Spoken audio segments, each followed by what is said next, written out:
We exist in a world that's dominated by the concept of being first. First place, first ever, first class. And while Omega reserves the bragging rights for producing the first watch to be worn on the moon, was this the first time an Omega left our atmosphere?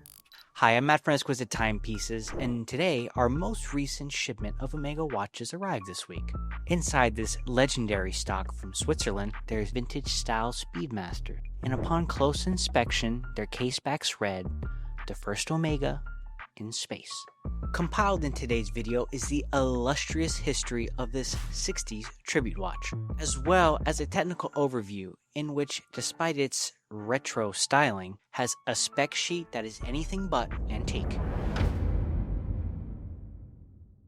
The Omega Speedmaster Professional is the definitive cult classic space watch. Being the first watch ever worn on the moon is an unforgettable honor to hold.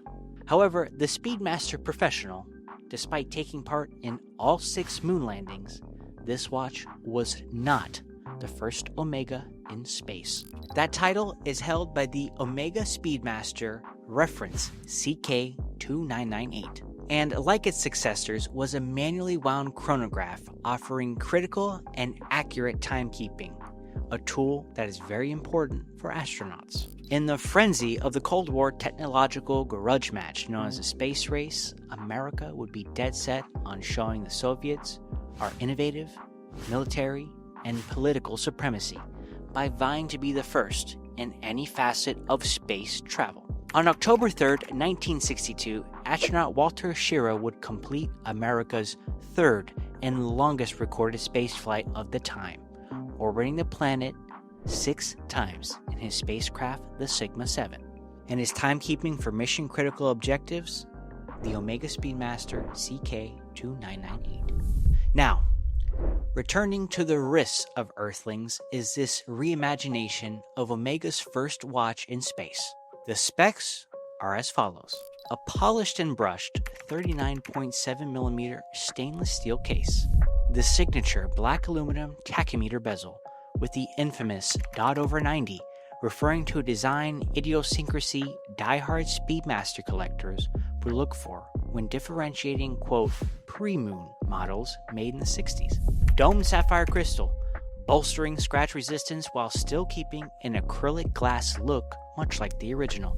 Lighting up the hands and indices is Omega's proprietary vintage Super Luminova, making this watch appear as if it sat in a display case since Schirra came home in '62. Despite its faux patina, there is no compromise in lume quality. It sports a vintage applied Omega logo with retro dial text. 50 meters of water resistance, which, for you spec snobs out there, exceeds the depth requirement for PADI Master Freediving certification. It's a more than capable daily and recreational use watch. Depth rating is also of little concern in zero gravity. Despite all aspects of this watch being vintage design, Omega powers it with the coaxial master chronometer caliber 3861, which is actually completely up to date with modern Omega Moonwatch movements. The added appeal of this watch is having the vintage watch wearing experience without all the fears that come with wearing a historic timepiece. Parts are readily available and service can be done through any authorized dealer. Should it get destroyed, lost, stolen, you won't have to call the museum or go to a famous auction to get a new one.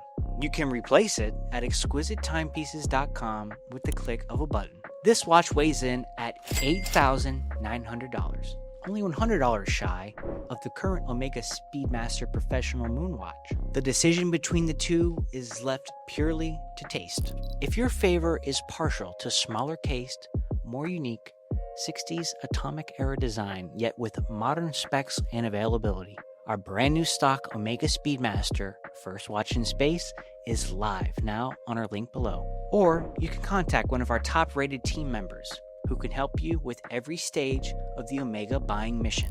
I'd appreciate it if you'd like, subscribe, and hit that bell notification so you can stay on top of all of our weekly watch reviews. Ground control to Major Tom. Thank you for your time.